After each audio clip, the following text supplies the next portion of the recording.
पर्व न्यूज, आरंभ एका नव्या पर्वाचा। पक्षाने या संपूर्ण विश्वास ठेवून तुम्हाला या ठिकाणी उमेदवारी दिली, काय सांगाल, काय आभार मानाल? नमस्कार, मी सुरेखा चंद्रकांत कवडे। आज आम्ही अर्ज भरलाय राष्ट्रवादी काँग्रेस पक्ष, अजितदादा गट। कारण खरं सांगायचं म्हणलं तर पक्षाने आणि आपले राज्याचे उपमुख्यमंत्री अजितदादा आणि पुण्याचे पालकमंत्री यांनी आमच्यावरती जो विश्वास ठेवला, प्रथमतः मी त्यांचे आमच्या पूर्ण चारही उमेदवाराच्या वतीनं आभार व्यक्त करते। आणि जे उमेदवार आम्हाला पक्षाने दिलेत, अतिशय चांगले उमेदवार। कारण की जर पाहता मागचा इतिहास जर पाहता, आपले बंडूदत्त गायकवाड असतील, ते पुण्याचे उपमहापौर होते आणि त्यांची आता ही 5वी टर्म आहे महानगरपालिकेमध्ये निवडून जाण्याची। तसेच संदीपदादा कोदरे, त्यांच्या मिसेस चंचलताई कोदरे या पुण्याच्या महापौर होऊन गेल्यात। म्हणजे तसं पाहिलं तर आम्ही चारही, मी पण आता 3री टर्म माझी महानगरपालिकेमध्ये काम करण्याची मला संधी पक्षाने दिली। आम्ही आणि तसेच गयाबाई गायकवाड या AC उमेदवार आहेत। आम्ही चारही उमेदवार अतिशय प्रामाणिकपणे जनतेच्या समोर काम करण्यासाठी जाणार आहोत। कारण आतापर्यंत जनतेने आम्हाला यामागे खूप चांगलं सहकार्य केलं आणि आमच्यावरती प्रेम दाखवलं, आम्हाला कामं करण्याची संधी दिली। यापुढे पण जनता आमच्या खंबीरपणे पाठीशी उभी राहील अशी मला या अपेक्षा आणि त्या जनतेकडनं सहानुभूती आम्हाला मिळेल। आणि पुढील कामं करण्यासाठी जनता आम्हाला नक्कीच महानगरपालिकेमध्ये संधी देईल। सर्व प्रभागातील माझ्या मतदार बंधू भगिनींना मी या ठिकाणी विनंती करते की आम्ही चारही उमेदवार आपल्या सेवेसाठी सदैव तत्पर उभे राहू, आपल्या सुखदुःखासाठी आम्ही कायम सहकार्य समोर आमच्या येऊ। आणि मी माझ्याबाबत जर सांगायचं म्हणलं तर BT कवडे रोड असेल, पूर्ण घोरपडी गाव मगरपट्ट्यापर्यंत माझा जुना वाढ होता। यामध्ये सर्व मतदार बंधू भगिनी माझ्या खंबीरपणे कायम पाठीशी उभ्या राहिलेल्या आहेत। आणि आता येणाऱ्या 15 तारखेला निवडणुका होत आहेत महानगरपालिकेच्या। त्या महानगरपालिकेच्या निवडणुकीमध्ये नक्कीच ही जनता माझ्या पाठीशी उभी राहील आणि आम्ही चारही उमेदवार घड्याळ चिन्ह आमचं असणारे आणि घड्याळाच्या चिन्हासमोरील ते बटन दाबून आम्हाला भरघोस मतांनी ते विजयी करतील। धन्यवाद।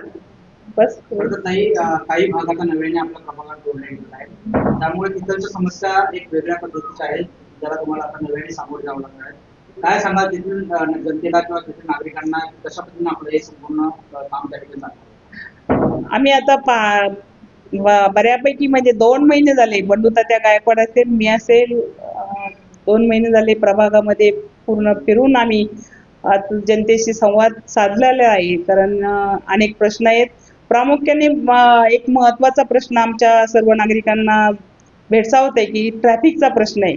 हा ट्रॅफिकचा प्रश्न सोडवण्यासाठी आम्ही प्रयत्न करणार आहे। आणि महिला भगिनींचा एक पाण्याचा प्रश्न सर्वत्र त्यांना भेडसावत आहे। कारण मी ज्यावेळेस 2012 ते 2017 मध्ये या प्रभागामध्ये निवडून आले होते, त्यावेळेस पूर्ण 100% पाण्याचा प्रश्न सोडवला होता। परंतु त्यानंतर 17च्या नंतर ज्या परत परिस्थिती जैसे ती झालेली आहे। कारण फिरते मी प्रभागामध्ये, तर सर्वत्र आमच्या भगिनी काय म्हणतात, तर पाण्याचा प्रश्न खूप भयानक आहे। काय पाणी अवेळी येणं किंवा पाणी कमी प्रेशरने येणं, तर त्याकडे आमच्या चारही उमेदवाराचा महत्त्व आम्ही त्या कामाला देणार आहोत की जेणेकरून आमच्या प्रभागामध्ये महिलांसाठी 24/7 लाईन असेल, त्या माध्यमातून आम्ही पाण्याच्या टाक्या, ज्यावेळेस अजितदादांच्या हस्ते आम्ही त्या पाण्याच्या टाक्यांचा नारळ फोडला होता 2017ला, त्या आता पूर्णत्वाला येत आहेत। तर त्या टाक्यांच्या माध्यमातून आम्ही पूर्ण प्रभागाला पाणी देण्याचा प्रयत्न आमचा असणार आहे। तसंच एक समस्या आमच्या प्रभागामध्ये भेडसावते की ती कचऱ्याची समस्या आहे। म्हणजे भयंकर कचरा अस्तव्यस्त, कुठेही बघितलं तर सगळीकडे कचरा पडलेला असतो आणि तो उचलला जात नाही। पण आम्ही कल्पना असं एक नियोजन करणार आहोत की ही सगळी यंत्रणा आमच्या चारही नगरसेवकांच्या माध्यमातून असणार आहे।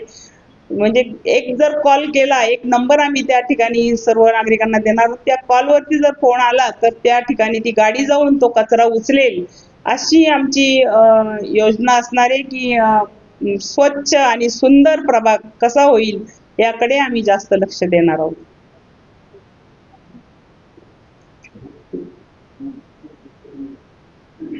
ताई, खरं तर आपली तारंबळ या ठिकाणी झाली होती थोडीशी, की पक्षाने लवकर ईव्ही फॉर्म न दिल्यामुळे, कारण की उमेदवारांची संख्या, इच्छुकांची संख्या खूप मोठ्या प्रमाणात होती आणि त्यामुळे थोडस हे डिले झालंय. परंतु आता जे काही इच्छुक बाकीचे आपले पदाधिकारी होते त्यांना कुठे आता तिकीट न मिळाल्यामुळे काही नाराजगी दिसू शकते का, किंवा त्यांना सगळ्यांना सांभाळून तुम्ही आता कशा पद्धतीने काम करता?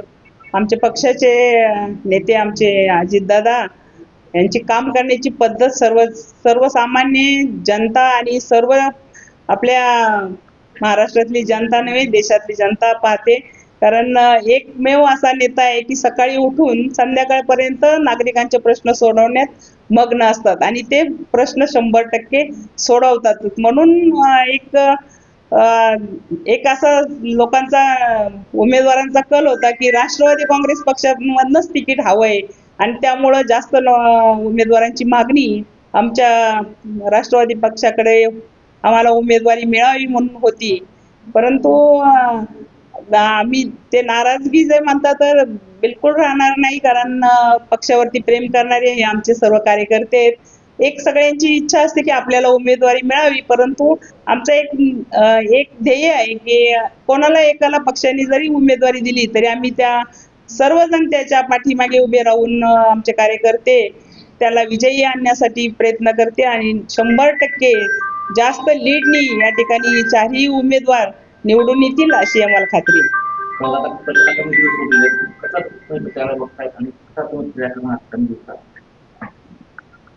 तसं पाहिलं तर आम्ही 2-2.5 महिने झालं प्रभागामध्ये प्रचार करतो आहोत.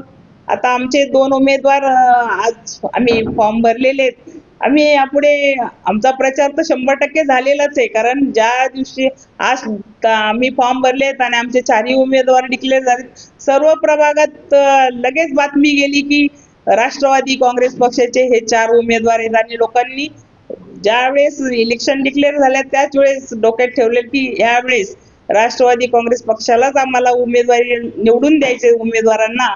आम्हाला इतर, कारण गेल्या 8 वर्ष झाले निवडणुका पुढे लांबल्यामुळं आज 9 वर्ष कंप्लीट होतील फेब्रुवारीमध्ये, परंतु एकही त्या पक्षाचा नगरसेवक प्रभागामध्ये फिरलेला नाही, ग्राउंड लेवलला फिरलेला नाही किंवा लोकांच्या ज्या तळागाळातील लोकांच्या सर्वसामान्य नागरिकांच्या ज्या अडचणी आहेत त्या त्यांनी सोडवण्याचा कधीही प्रयत्न केलेला नाही. त्या अडचणी सोडल्या गेल्या नाहीत, कारण सर्वसामान्य नागरिकांचे जे काही मूलभूत सुविधा त्यांच्या असतात, कामं असतात, पाणी, लाईट, ड्रेनेज एवढेच कामं असतात, परंतु तीही त्यांच्याकडनं झालेली नाहीत. त्यामुळं नागरिक, आम्ही फिरतोय त्यावेळेस पाहायला मिळतंय की नागरिक अतिशय नाराज आहेत त्या उमेदवारावरती. तर नवीन एक राष्ट्रवादी काँग्रेस पक्ष हा एकमेव पक्ष असा आहे की सर्वसामान्य तळागाळामध्ये जाऊन काम करतो आणि आमचे नेते बिन आम्हाला वारंवार सांगत असतात की तळागाळातल्या कार्यकर्त्याला तुम्ही न्याय द्या, त्यांच्या अडचणीला तुम्ही तिथे उभे राहा आणि त्यांची काही कामं असतील ती कामं 100% प्रयत्न करा करण्यासाठी. म्हणून एक त्या दृष्टीने आमचं वाटचाल चालू असते आणि आमची कामं त्या मार्गावरती अजितदादांच्या मार्गदर्शनाखाली आम्ही करत असतो. त्यामुळे ह्यावेळी जनता आमच्यावरती विश्वास ठेवेल आणि आम्हाला त्या ठिकाणी भरघोस मताने विजयी करेल.